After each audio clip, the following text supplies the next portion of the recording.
अस्सलाम वालेकुम वरहमतुल्लाहि वबरकातुहू। दोस्तों आउं हसन अब्बासी। किताब आहे हुॾो थी हू ॾींहं। लेखक सैयद हसामुद्दीन राशिदी। क़िस्त 3। ख़ान बहादुर अली हसन ख़ान हिकिड़ो खोड़े जो दिली संगती हो। बंगले जे हेठें तबके में हिकु कमरो हमेशह संदसि लाइ मखसूस हो। जॾहिं कमर खां ईंदो त उन में अची रहंदो। अहिड़ो रोब वारो वज़ादार शरीफ़ नेक सूरत ऐं नेक सीरत संजीदो मतीन ऐं बावकार मुड़ुसु मां पंहिंजी ॼमार में कोन ॾिठो। मुछा नंढियूं कैंचीअ सां कटियल, सुहारी खसखसी, जन अखियुनि में हया हिजाब ऐं शराफ़त ॿई बखंदी हुई, उन्हनि ते चश्मो चढ़ियल। सुथण कमीस में आराम कुर्सीअ ते वेठो हूंदो। कॾहिं सील जी सिगरेट ॿिनि आङुरियुनि जे विच में। कैंची छाप सिगरेटां उन ज़माने जूं पहिरियों नंबर सिगरेटां हुयूं। उन्हनि खे सील चइबो हो। अढाई आने पैकेट मिलंदो हो। वॾा माण्हू छिकींदा हुआ। ग़रीब गुरबो पन जी बीड़ी ऐं हुको छिकींदो हो, न त ईद बरात या वॾे नंढे ॾींहं ते बत्ती छाप सिगरेटां वठी छिकींदा हुआ। 1 पैसे में पैकेट मिलंदो हो। कॾहिं हुके जो नड़ चपनि ते कचहरीअ में संजीदगीअ मतानत ऐं वक़ार जो मुजस्मो बणियो वेठो हूंदो। आहिस्ते आहिस्ते मज़े मज़े सां मुंहुं मां पियो दुएं जूं लाटूं कढंदो। थोरो ॻाल्हाईंदो, लेकिन जेको अखर कढंदो सो ॼण सच जो सिक्को ऐं सोन जी मोहर हूंदो। उथीअ वेठी आदत नितवारनि मां त ठहियो, पर संदसि लटे कपिड़े पर ऐं पोशाक मां बि हिकु शान ऐं वज़ादारी पई बखंदी। हाणी वारनि माण्हुनि खे संदसि फर्ज़ंद अर्जमंद खे ॾिसी मरहूम लाइ राय क़ाइमु करणु न खपे। हू माण्हू ई और हो। उहे सूखड़ियूं आहिनि जेके ख़ालिक पारां मख़लूक में अचनि थियूं। ख़ान बहादुर हाजी ग़ुलाम अहमद ख़ान इसराण शल रब करीम खेसि जन्नत में जायूं ॾिए। इतफ़ाक़ सां अमीर ऐं ज़मींदार थी पियो हो, वरना हू मलाइक या दरवेश हो। रहंदो पंहिंजे ॻोठ हो, लेकिन जॾहिं लाड़काणे में ईंदो हो त हशाम माण्हुनि जा ऐं कटक इंसाननि जा कढ लॻंदा हुअसि। उन ई ज़माने में संदसि फ़ैसिला ज़रबुल मिसल हूंदा हुआ। तंहिं करे हर को कुॾ कयूं संदसि कचहरीअ में पियो ईंदो हो। हर कंहिंखे पक हुई त हक़ु थींदो ऐं इंसाफ़ पले पवंदो। रौनक ऐं अलो अलां शहर में, शाही बाज़ार में, सियो बाज़ार में, डिप्टी ऐं कलेक्टर जे पटे वालनि ऐं ख़ानसामनि में तॾहिं थी वेंदी हुई जॾहिं नवाब वाहिद बख़्श ख़ान भुटे जी सवारी अची लाड़काणे में लहंदी हुई। सियो बाज़ार जा दुकान सिंगारजी वेंदा हुआ। मेवनि वारा छंड फूक करे कोयटे खां आयल अंगूर ऐं अनार ॿाहिरि कढी रखंदा। द्वारकादास ऐं नानकराम बंदूकनि वारा नवां नवां विलायती माल नुमाया करे रखंदा ऐं शाही बाज़ार वारे चांडूमल जो मुको मची पवंदो। मतिलबु त सियो बाज़ार खां वठी जेलस बाज़ार जे पछाड़ीअ ताईं हिकु हंगामो ऐं हुल पइजी वेंदो हो। ॼण सभिनी जूं ईदां थी वियूं, गोया समूरनि जो लायो सजायो थी वियो। मरहूम जाॾे हलंदो, दोस्तनि यारनि जो, संगतियुनि साथियुनि जो, नौकरनि ऐं चाकरनि जो हिकु वॾो कटक साण खणंदो। पहुचण साण तरह तरह ताम चढ़ी वेंदा। चाशनियुनि ऐं ज़रदनि, कोफ़्तनि ऐं कोरमनि, दमपुख़्तनि ऐं शबीननि, पुलावनि ऐं भुननि जी बूई ऐं हुगाव दरनि दीवारनि खां ॿाहिरि निकिरी सड़क ताईं ईंदे वेंदे जी इश्तिहा खे पिया उथारींदा। मुड़ुसु सखी हो बेइंतहा।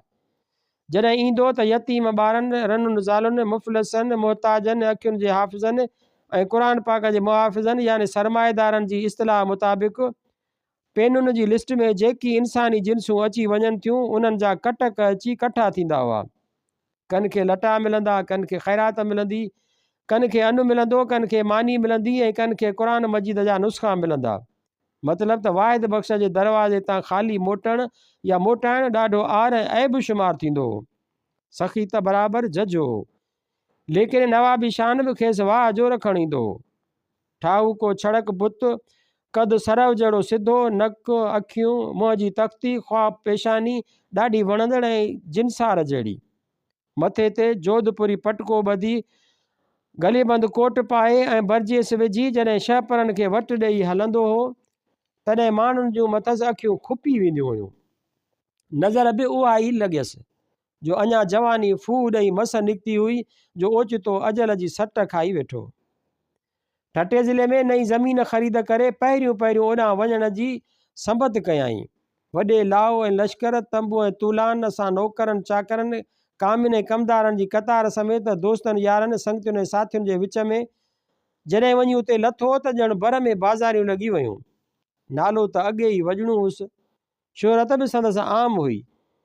परे परे खां के आदुर भाउ लाइ त के महज़ संदसि दीदार सांगे वॾेरा नेक मर्द ऐं पाड़नि जा परियां मुड़ुस कटक करे अची पहुता। ख़ुशि ख़ैराफ़ियत कचहरी ऐं मजलिस खां पोइ मानियूं टिकियूं त उहे खाधाऊं जेके खेनि ख़्वाब में बि नसीब कोन हुयूं।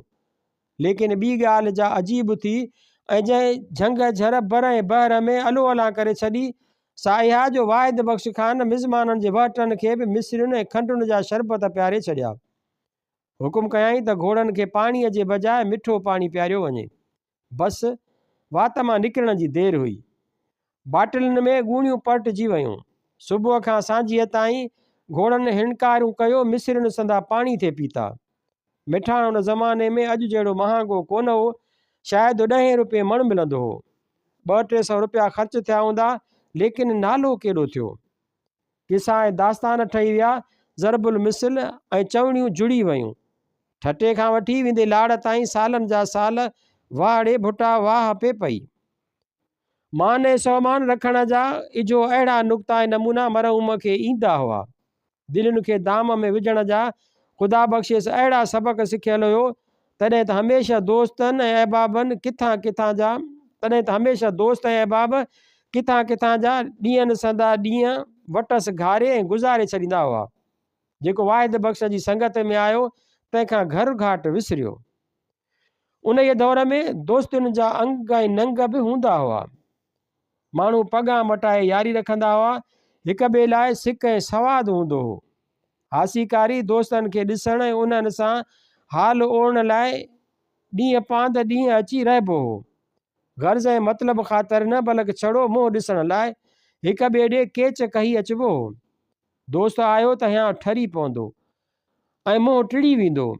ख़ुशीअ मां पियो खिलबो। वर कयूं गिराटड़ियूं ॾिबियूं, सीननि सां पिया सीना मलबा। उहा जाइ न लभंदी जिते खणी दोस्त विहारजे। दिलबरी ऐं दिलदारीअ में कुथो न पुॼिबो। हर पयूं ख़ुशि ख़ैराफ़तियां थींदियूं। ख़बर पवंदी त अॼु दोस्त अचे थो त ॼण सॼियूं मांदिकायूं लही पयूं। थक टुटी पवंदा। ज़माने जा ॾुख सूर फ़िलहाल विसरी वेंदा। आंधी नींदी जी ॻणती हली वेंदी। रातियूं चर्चनि भोगनि में, ॾींहं रीझ ऐं रिहाण में लंघी वेंदा। यार हिकु दफ़ो हथ आयो त छॾण ते रूह न थींदो। वञण जो वक़्तु ईंदो त टिकाइण लाइ बहाना पिया ॻोल्हिबा। रिथाऊं पयूं रिथबियूं, मिनथा मेड़ियूं करे पियो चइबो अदा अॼोको ॾींहुं। पर छड़ो अॼोको ॾींहुं टिक, भला छड़ी राति ते रहो, सुभाणे करे वञजांइ। चङो ॾुपरो करे शाम जो अलातवार कर। अॼु टिकियो त सुभाणे राइण लाइ वरी ॿिया खेॾ खेॾिबा। दोस्त जॾहिं रुख़्सत थींदो, ईअं पियो लॻंदो ॼण घर वीरान थी वियो। दर ऐं दीवारियूं पयूं खाईंदियूं। 2-3 ॾींहं खिल ख़ुशीअ जा जो गुज़रिया, के चंद घड़ियूं विंदुर ऐं रिहाण में जो बसर थियूं। दोस्तनि यारनि जा नंग ऐं हक़ हूंदा हुआ। दोस्त त ठहियो, पर दोस्त जे दोस्तनि जी बि ग़ुलामी कढबी हुई। दोस्त जी औलाद ते उहो ई हक़ हूंदो हो जेको पीउ खे पंहिंजे पुटनि ते थिए थो। पीढ़ियुनि ताईं पिया उहे सिलसिला हलंदा हुआ। कहिड़ी मजाल जो विच में को कहत पवे, यार पारां पैगाम पहुतो, कंहिं नियापो आंदो या का निशानी मिली त उन ते सिर ॾिबो। आणींदड़ जा सवें आदर भाउ कबा। ॾींहं पवंदा त सीड़ाए ख़बर रखण लाइ ख़ाबरू मोकिलिबो। अखियूं उन ई पार ॾे अटकियल हूंदियूं।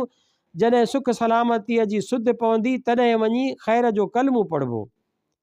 एतिरो दोस्तीअ जो हक़ सम्झो वेंदो हो। निस्बतुनि जा एॾा नंग हूंदा हुआ, दिलुनि मंझि अहिड़ा दाम पियल हूंदा हुआ। याराणियूं मुल्क मशहूरु थी वेंदियूं हुयूं। माण्हू मिसाल पिया ॾींदा हुआ, यार फलाणो फलाणे जो दिलि घुरियो दोस्त आहे, हिन जी हुन सां वाह जो संगत आहे। अदा हिननि जी प्रीत जो छा चइजे, भले पग मटू यार था ॾिसजनि। दोस्तुनि जो मफ़हूम उन ई ज़माने में तिजारत कोन हो। यारियुनि खे मतिलब बिरादरीअ जो ज़रियो कोन सम्झिबो हो। कंहिंसां कुॾ ॾेई दोस्ती उन लाइ कान रखिबी हुई त हिन मां को कमु निकिरंदो, या ही कॾहिं कत बि ईंदो। दोस्ती छड़ो दोस्तीअ ख़ातिर रखिबी हुई, बिना कंहिं लोभ ऐं लालच जे, सवाइ कंहिं सबब ऐं असबाब जे। भला दिलि न अटकाइण लाइ के सबब बि हूंदा आहिनि छा, के जवाज़ बि ॻोल्हिबा आहिनि छा। दिलि लॻी जिंद छुटी, गोया क़यामत ताईं जा सोठा सिर ते खॼी विया। अहिड़ियुनि दोस्तुनि जा अंग ऐं अखर असां वटां तॾहिं विया जॾहिं असांजा इख़लाक़ी इक़दार मटिया ऐं मिटिया।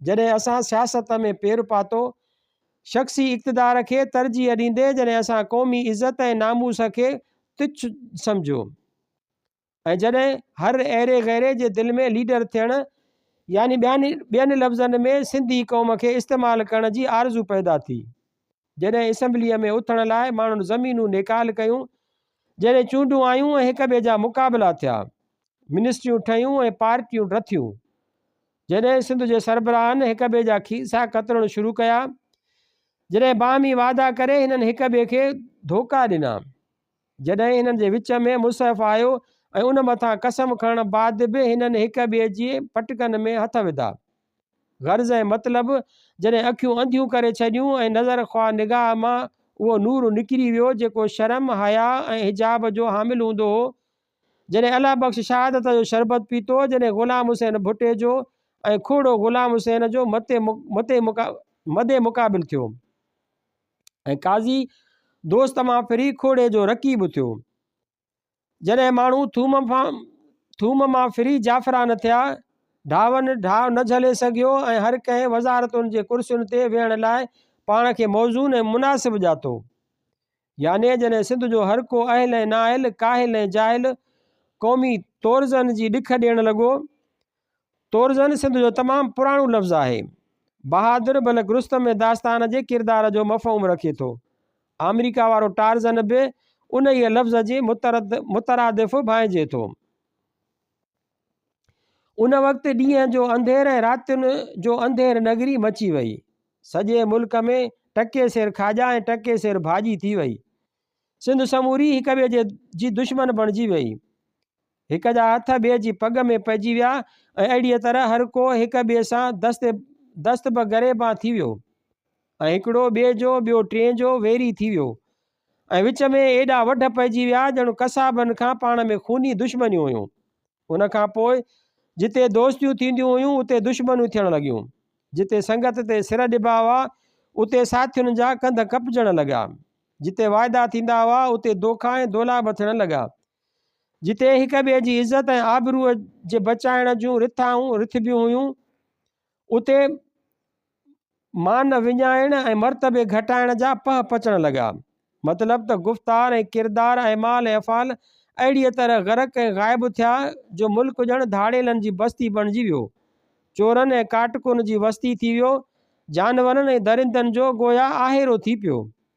असां अहिड़ी मरदूद ऐं मलऊन क़ौम थी वियासीं जो ॼणु असांखे को शानदार माज़ी ई कोन हो, मुल्क जी तारीख़ ई कान हुई, पुठियां का रिवायत ऐं को विरसो ई कोन हो, को दास्तान ऐं को पस मंज़र ई कोन हो। 10-20 सालनि जे छिछोरपण सदियुनि जे इख़लाक़ ऐं अबनि ॾाॾनि खे विरसे में आयल अयामनि जे किरदार खे निहोड़े सफ़ा नास करे छॾियो।